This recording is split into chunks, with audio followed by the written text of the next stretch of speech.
Okay. फिर हम लोग काइनेमेटिक्स का एक नया टॉपिक जो पिछले क्लास में दिए थे, पिछले वीडियो में 11th का ही है, motion in a plane. Motion in a plane, इसमें प्रोजेक्टाइल मोशन की हम लोग बातचीत किए थे। और प्रोजेक्टाइल मोशन में हम लोगों ने पिछले क्लास में कहा था कि जो हॉरिजॉन्टल कंपोनेंट है वेलोसिटी का, उस पर किसी प्रकार का कोई फैक्टर नहीं पड़ता। ये बातें हम लोग कर चुके थे पिछले वीडियो में। तो उसी में हम लोग आगे बढ़ते हैं, मोशन इन ए प्लेन। ये बात हम लोग ऑलरेडी कह चुके हैं कि प्रोजेक्टाइल को हमने प्रोजेक्ट कर दिया है कितनी वेलोसिटी से, टी वेलोसिटी से, कितने एंगल पर, तो थीटा एंगल पर, ये एंगल थीटा है। इसके बाद मैंने कहा है कि this velocity can be resolved into two mutually perpendicular components, जिसमें along x axis and u cos theta. इसको हम लोग डिस्कस कर चुके हैं कि जो यू कॉस थीटा है, इसके अलोंग किसी प्रकार का कोई फोर्स नहीं है। इसका मतलब थ्रू आउट द मोशन ये कंपोनेंट कांस्टेंट रह जाएगा।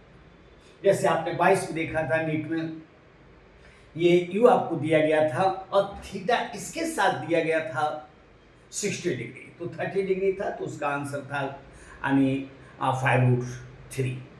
ओके, तो इस कंपोनेंट पर किसी प्रकार का कोई इफेक्ट नहीं पड़ता है। इसमें law of conservation of linear momentum पर भी क्वेश्चन बनते हैं कि यहाँ पर ये पार्टिकल दो भागों में टूटता है और एक भाग अपने पाथ को रिट्रेस करता है, तो बताओ कि दूसरा भाग कितनी डिस्टेंस, हॉरिजॉन्टल डिस्टेंस कवर करेगा, तो बाद में देखा जाएगा। Okay, you cos theta.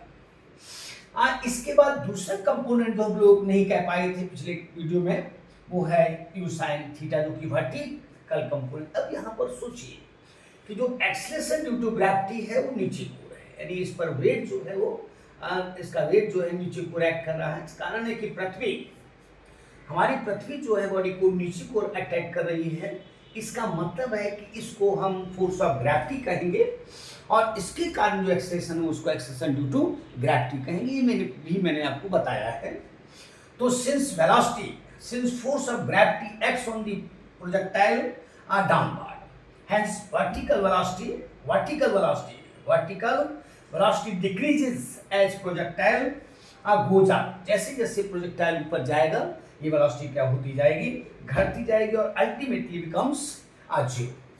जैसे यहाँ पर अगर देखा जाए तो कुछ वेलोसिटी है, यहाँ पर देखा जाए तो उससे कम है, यहाँ देखा जाए तो बिल्कुल कम है और यहाँ देखा जाए तो इसकी वेलोसिटी कितना, जीरो। इसके बाद ये अपोजिट डायरेक्शन में क्या करता है, चलना शुरू करता है। हर प्लेस पर ये वेलोसिटी क्या होती जाती है, बढ़ती जाती है।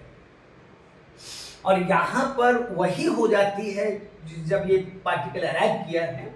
जैसे अगर आप इसको ए कहते हैं और इसको आप बी कहते हैं, तो बी पर जो वेलोसिटी का मैग्नीट्यूड है वो एकदम आइडेंटिकल सेम रहेगा जैसे वहां पर यू डैश आपने कहा है और ये यू कहा है, तो यू डैश का जो मोड है और यू का जो मोड है दोनों एक दूसरे के बराबर है। तो ध्यान रखिएगा कि जो वर्टिकल वेलोसिटी है वो क्या हो जाती है, जीरो हो जाती है।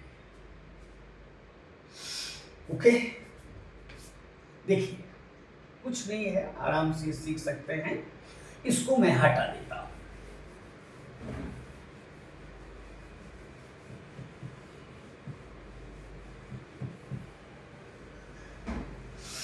इसको मैं हटा दे रहा हूं।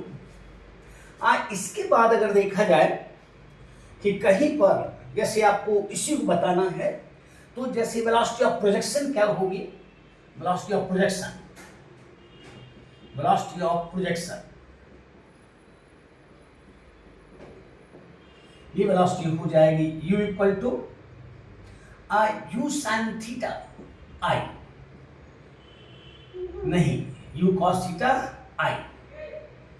Theta i, plus u sine theta j, क्योंकि वर्टिकल कंपोनेंट है।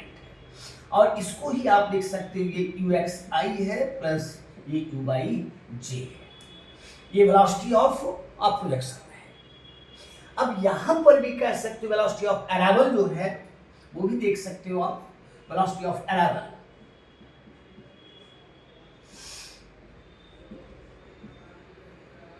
अराइवल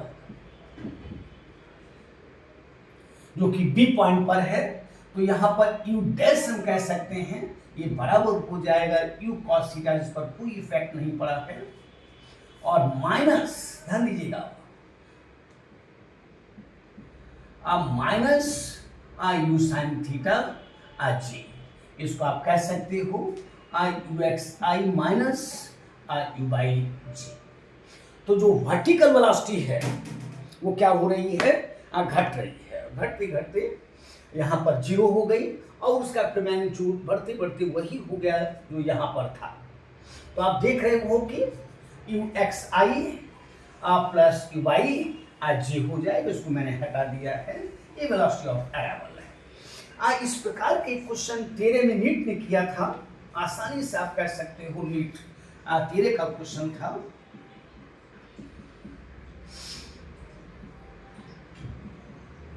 ध्यान दीजिएगा, इन्होंने कहा कि the velocity of projection, the velocity of projection of a projectile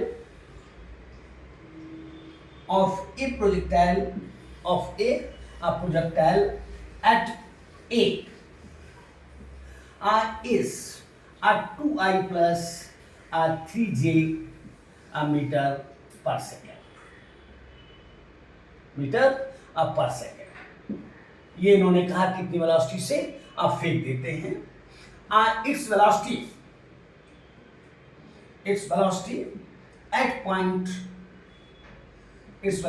point B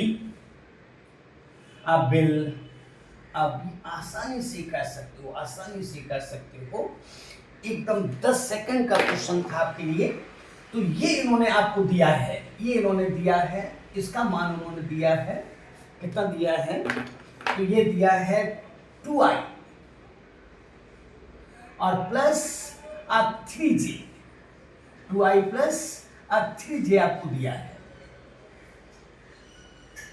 2i plus 3j, और आपसे ये पूछ रहे हैं, तो ये हो जाएगा 2i जो कि रिमेन्स अनचेंज्ड है, और माइनस हो जाएगा 3j। तो कुछ नहीं रहा, आसानी से क्वेश्चन को बना सकते थे। तो ये सब 2-3 सेकंड के क्वेश्चन हुआ करते हैं। तो विल बी कितना, ये हो जाएगा 2i माइनस 3j मीटर पर सेकंड, यही आपका आंसर हो जाएगा, 2i माइनस 3j।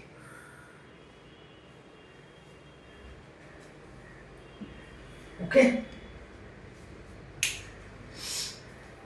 देख लीजिए, कहीं कुछ है नहीं, आसानी से आप समझ सकते हैं, देख सकते हैं।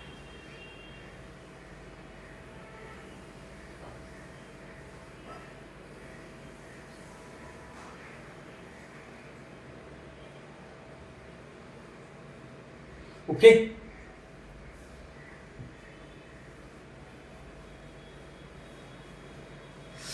और अगर किसी पॉइंट पर वेलोसिटी आपसे कह दे तो आसानी से देख सकते हो, जैसे कि किसी पॉइंट पर कह दे कि वेलोसिटी एट गिवन इंस्टेंट, कह दे velocity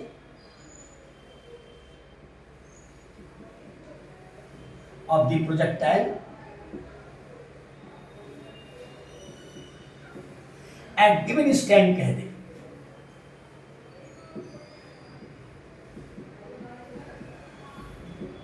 given instant of time, कह दे। तो आसानी से कह सकते हो v equal to u cos theta i, इस पर किसी प्रकार का कोई इफेक्ट नहीं पड़ेगा, प्लस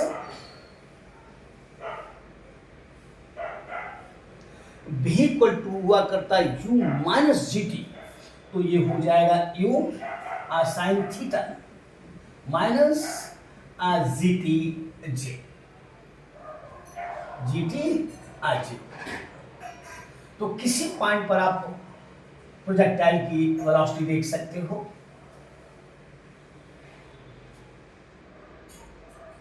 आप किसी पॉइंट पर इसका पोजीशन वेक्टर देख सकते हो, आप position vector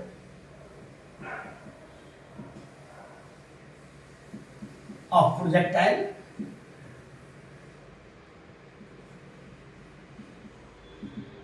at given instant of time, at given instant of time t। तो फिर वही बात मान लेते हैं कि let a projectile be at point P, जिसमें उसके कोऑर्डिनेट्स हैं x, y। Let projectile be at point P at given instant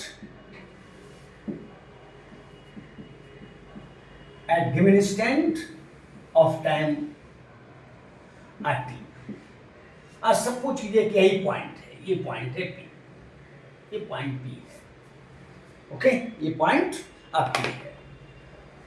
तो फिर वही कुछ नहीं रहा, यानी आपको R चाहिए बराबर हो जाएगा xi प्लस yj, यानी यहां से लेकर यहां तक ये x हो जाएगा और ये डिस्टेंस y हो जाएगी, x प्लस y j। देख लीजिए कहीं कुछ है नहीं, इसको मैं हटा देता हूं। और ये भी हम लोगों ने कहा था कि जो x एक्सिस है उसके अलोंग का मोशन यूनिफॉर्म है, तो आप आसानी से कह सकते हो कि x इक्वल टू हो जाएगा u cos theta into T, क्योंकि x के अलोंग कोई एक्सेलरेशन नहीं है। कितनी इजी बातें हैं। तो ut हो जाएगा s equal to ut plus half gt square, तो एक्सेलरेशन तो है नहीं, तो ut हो जाएगा u cos theta into T, और y का लॉन्ग एक्सेलरेशन है, नीचे की ओर है, तो ये हो जाएगा u sin theta into T, ut minus half gt का स्क्वायर, अब आप पोजीशन वेक्टर कहना चाहते हैं स्टैंड डी पर, तो आपको r मिल जाएगा, तो r बराबर हो जाएगा x u cos theta i, और प्लस हो जाएगा, ये वाला हो जाएगा u sin theta into T, ut minus half gt square j हो जाएगा। कितना इजी बात हो गई। तो किसी पॉइंट पर अगर आपको पोजीशन वेक्टर चाहिए तो आसानी से निकाल सकते हो। ध्यान ही रखना है कि प्रोजेक्टाइल मोशन दो मोशंस का कॉम्बिनेशन है, जिसमें uniform motion along x axis और motion under gravity along y axis, motion along y axis, motion under gravity है। और ये यूनिफॉर्म मोशन होने के कारण x इक्वल टू ut हो जाएगा, और u का मान आप cos थीटा दे रहे हो इंटू rt हो जाएगा, क्योंकि u sin थीटा ही वेरी करता है। ओके, u sin थीटा ही वेरी करता है।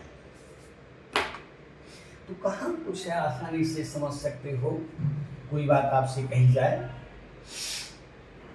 ओके, इसको हटा देते हैं। इसके बाद अगर हम इसकी इक्वेशन कहें, जो ट्रेजेक्ट्री है उसके अगर इक्वेशन कहते हैं, equation of trajectory, equation of trajectory.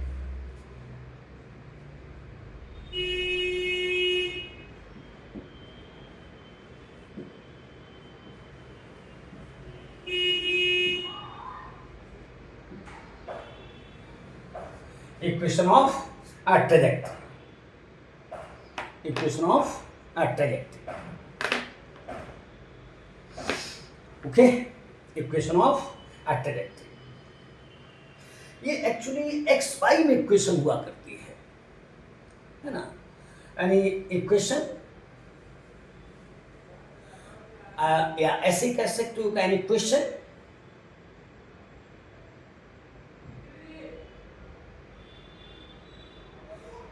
in x and y को हम लोग कह सकते हैं इक्वेशन ऑफ ट्रेजेक्टरी कह सकते हैं।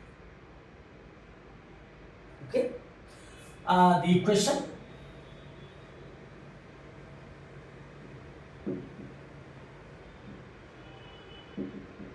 which relates x and y are coordinates of a projectile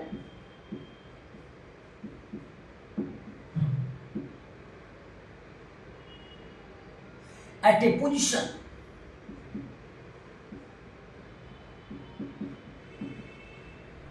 on the trajectory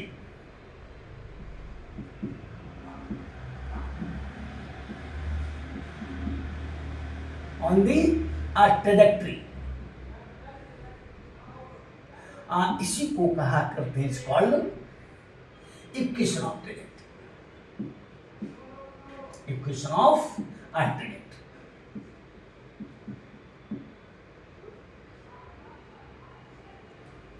equation of trajectory का यानी एक्स और वाई, यानी एक्स और वाई में जो रिलेशन है उसी को हम इक्वेशन ऑफ ट्रेजेक्टरी कह देते हैं। तो फिर अगर कहना चाहो तो वही बात कह दो कि late a projectile be at point P x comma y at a given instant of time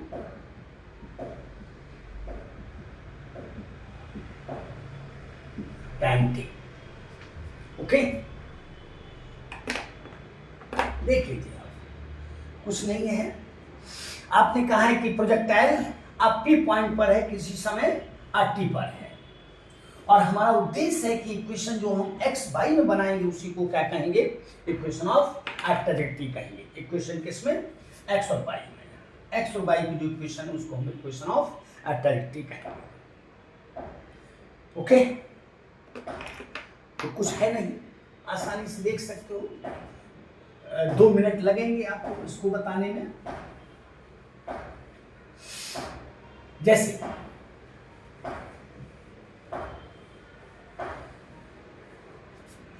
जैसे एक्स कोऑर्डिनेट देखा जाए तो क्या हो जाएगा, X coordinate at instant T, बहुत अच्छी तरह जानते हुए x इक्वल टू हो जाएगा u cos theta into rt, और y coordinate at instant t ये हो जाएगा y इक्वल टू हो जाएगा u sin theta into T minus half gt का स्क्वायर। अब यहां पर अगर हम t को रिप्लेस कर दें, यानी दोनों में से t को हटा लें, तो बाकी नहीं x से हम t का मान उठाकर इसमें रख देते हैं by putting the value of t from equation 1 in equation 2, in equation 2 ध्यान दीजिएगा, आसानी से कर सकते हो। तो y equal to u sin theta, और ये t हो जाएगा यहां पर x by u cos theta, t equal to हो जाएगा x by u cos theta minus half z into x by u cos theta का होल स्क्वायर। देख लीजिए, कुछ नहीं है, यहां से t का मान आपने उठा लिया है, यहां से t का मान उठा लिया है आपने, यहां से t बराबर हो जाएगा, अगर देखा जाए तो t बराबर हो जाएगा x by u cos theta, और इस वैल्यू को मैंने यहां पुट कर दिया है, तो ये हो गया x by u cos theta t की जगह, और half is half, G G T की जगह हो गया x बाई यू कॉस थीटा का होल स्क्वायर। यहां से यू कट जाएगा, sine theta upon cos theta, ये y बराबर हो जाएगा, ये y बराबर हो जाएगा, ये y बराबर हो जाएगा tan theta into X, y बराबर हो जाएगा tan theta into X minus half G square U square cos square theta into x का स्क्वायर। इसी को हम लोग कहा करते हैं equation of trajectory. This is the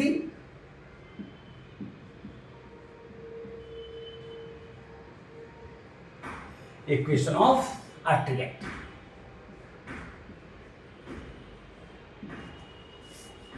इसका मतलब है कि आसानी से आप कह दीजिए कि अगर हमारे पास x और y है और उसमें t अगर है तो दोनों इक्वेशन से t को हम हटा देंगे और जो इक्वेशन हमको प्राप्त होगी वही इक्वेशन क्या, इक्वेशन ऑफ ट्रैजेक्टरी। यानी जो x और y में इक्वेशन है उसी इक्वेशन को हम लोग क्या कहेंगे, इक्वेशन ऑफ ट्रैजेक्टरी कहेंगे। देख लीजिए कहीं कुछ नहीं है, यानी x कोऑर्डिनेट को आपने लिखा क्योंकि यूनिफॉर्म मोशन है, और फिर y कोऑर्डिनेट को आपने लिखा और फर्स्ट इक्वेशन से आपने t का मान उठा लिया और सेकंड इक्वेशन में रख दिया। तो ये इक्वेशन बनी, u से u आपने काट दिया, sin theta upon cos theta बराबर tan थीटा हो जाएगा, और 1/2 g यहाँ लिख दिया मैंने, और u स्क्वायर यहाँ लिख दिया है, cos स्क्वायर थीटा यहाँ लिख दिया, और x स्क्वायर को मैंने यहाँ लिख दिया है। तो this is the equation of trajectory, this is the equation of trajectory. और एक बात यहां पर और कह सकते हो कि since this equation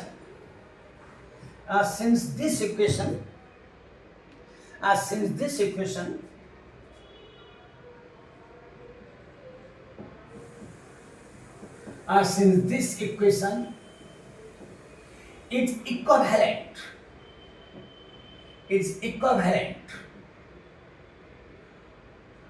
to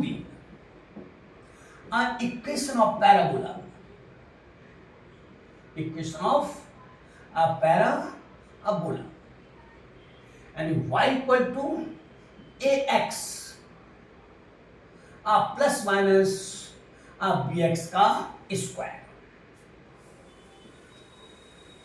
Hence nature of trajectory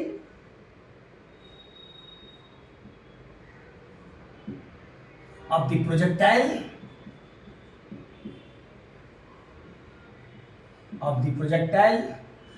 will be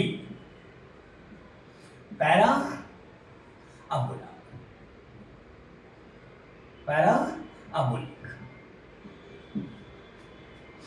तो कितने इजी वे में आपने कहा कि ये इक्वेशन प्रोजेक्ट ने पैराबोला की है, और वैसे भी इसका नेचर पैराबोला है क्योंकि वर्टिक्स है। तो since this equation is equivalent to the equation of parabola, hence nature of a trajectory of the projectile will be क्या, parabolic। क्या हो जाएगा, पैराबोलिक हो जाएगा, पैराबोलिक। तो भाई ये शायद 24 में दो इक्वेशंस आपको दी थी, IIT में भी हैं, और उसमें पूछा था कि इक्वेशन यानी उसका जो नेचर है वो क्या होगा। तो अगर इस प्रकार की कोई इक्वेशन बनती है तो समझ जाओ कि इक्वेशन किसकी है, पैराबोला की है। तो उसमें जो x और y को t के टर्म्स में दिया था, तो t का मान एक इक्वेशन से उठाकर दूसरी इक्वेशन में रख देना है। तो x और y में इक्वेशन ये 24 में IIT ने दिया है। Okay, equation of parabola. तो ध्यान रखेंगे कि x और y में जो इक्वेशन होगी वही इक्वेशन ऑफ पैराबोला होगी। तो कभी भी अगर आपको दिया जाए इस तरह की इक्वेशन की पैराबोला की इक्वेशन क्या होगी, तो आसानी से आप बता दे सकते हो कि इक्वेशन ऑफ पैराबोला ये ट्रैजेक्टरी क्या होगी। जैसे अगर हम आपसे एक क्वेश्चन कर दें, जैसे सपोज कि ये क्वेश्चन किया मैंने कि IIT 19 का है,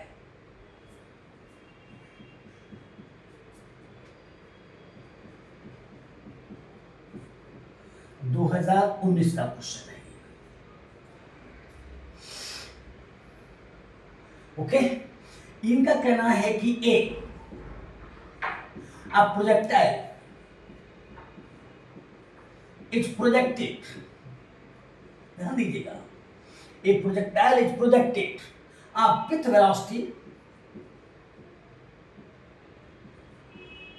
velocity v equal to yi, ध्यान दीजिए, yi plus xg plus xg, और यहां पर एक कांस्टेंट उन्होंने दे दिया k, और इसको क्या कहा कि well k is a constant, k is a constant, k is a constant.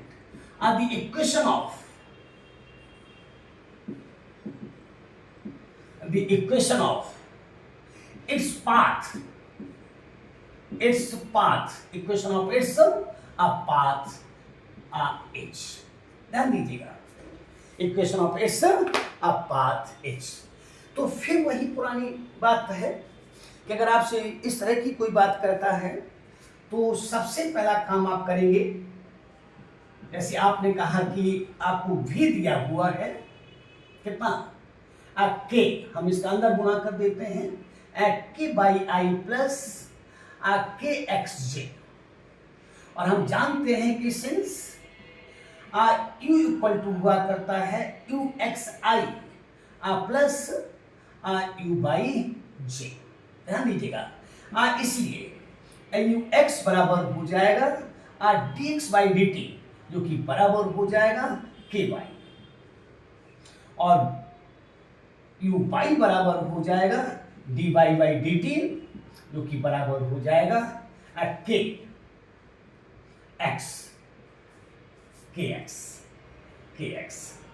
कुछ नहीं मैंने किया है, आपसे क्वेश्चन कर रहा है कि ये आपको वेलोसिटी दी गई है, और आपसे कहता है कि इससे पाथ की इक्वेशन क्या होगी, इसके पाथ की इक्वेशन क्या होगी। तो मैंने कुछ नहीं किया है, मैंने केवल k को अंदर कर दिया है, तो ky और प्लस kx g हो जाएगा, और इस इक्वेशन का मैंने कंपेरिजन कर लिया है, इसका इससे u बराबर होता है u x i plus u y j, तो u x is dx by dt equal to हो जाएगा ky, और u बाई बराबर हो जाएगा dy बाई dt, तो हो जाएगा kx।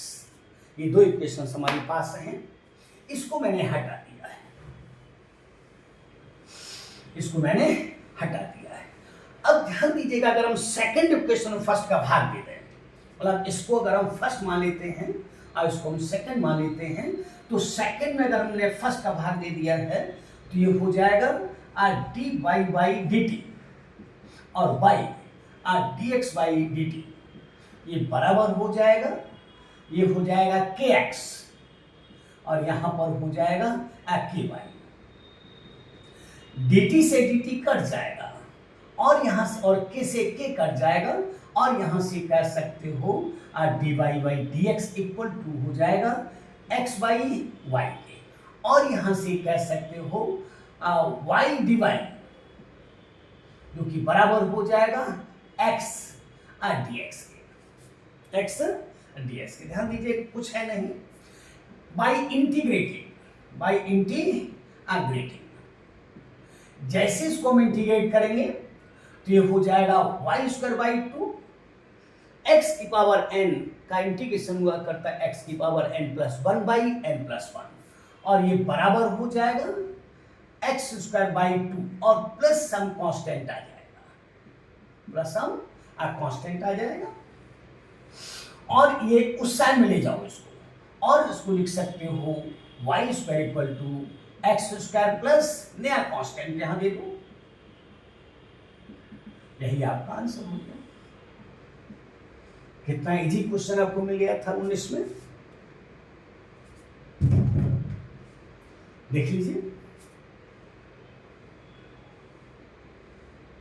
तो ध्यान फिर एक बार मैं कहता हूं कि अगर इस प्रकार की कोई बात कहता है तो आपको क्या करेंगे कि एक्स वाई में इक्वेशन निकाल लेंगे, और चूंकि ये कांस्टेंट ऑफ इंटीग्रेशन है, हम नहीं जानते कि उसकी स्थिति क्या है, क्या है, क्या कांस्टेंट है, तो मैंने क्या किया है कि इसको कांस्टेंट ले लिया है, और अगर 2 का गुना भी कर देंगे तो भी नया कांस्टेंट आ जाएगा, नहीं कांस्टेंट इनटू कांस्टेंट कांस्टेंट रहेगा, कांस्टेंट बाई कांस्टेंट कांस्टेंट रहेगा, कांस्टेंट प्लस कांस्टेंट कांस्टेंट रहेगा। ओके, तो y square equal to x square plus constant, यही आपका आंसर होगा। ये ठीक ना, क्योंकि एक्स और वाई में इक्वेशन ही क्या है, इक्वेशन ऑफ ट्रैजेक्टरी है। और अगर क्वेश्चन लेना चाहें तो ले सकते हैं, ठीक है, हटाते हैं।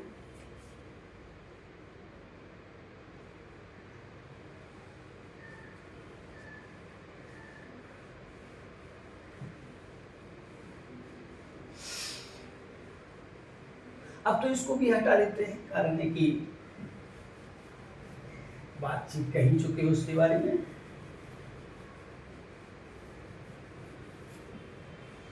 Okay,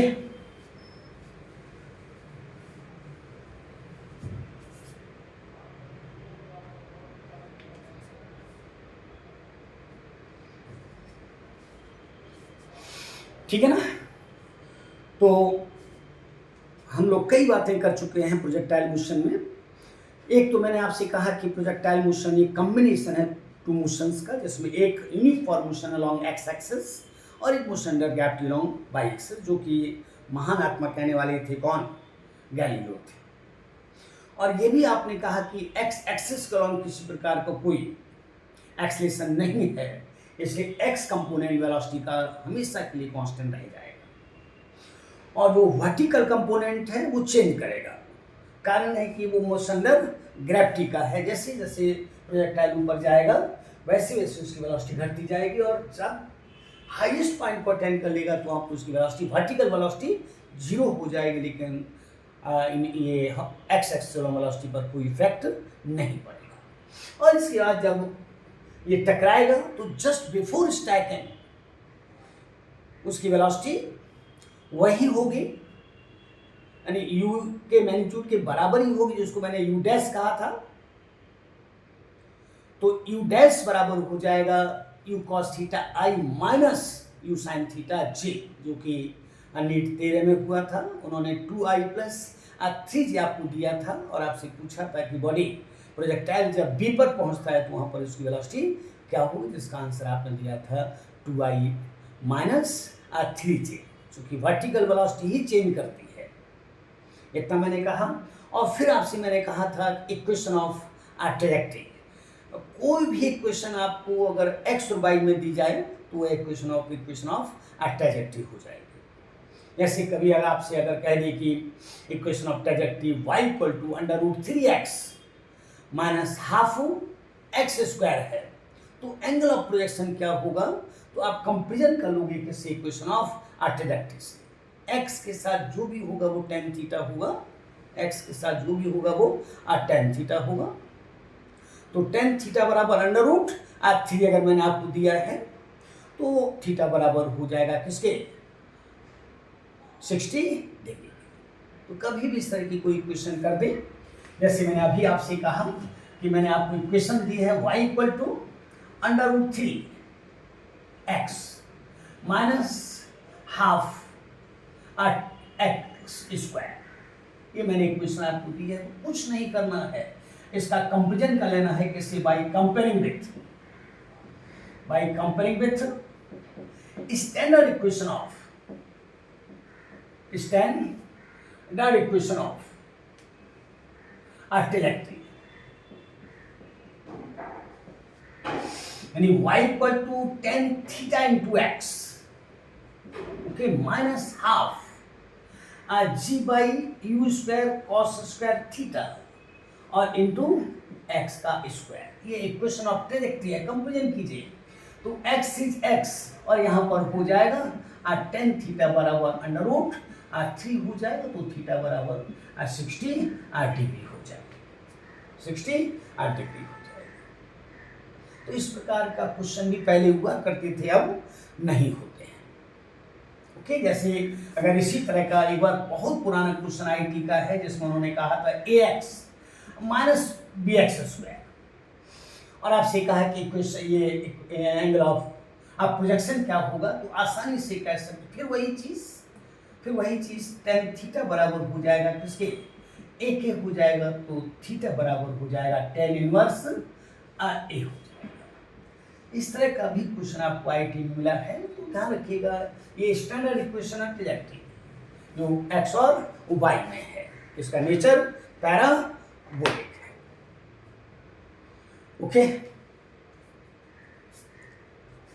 okay, thank you.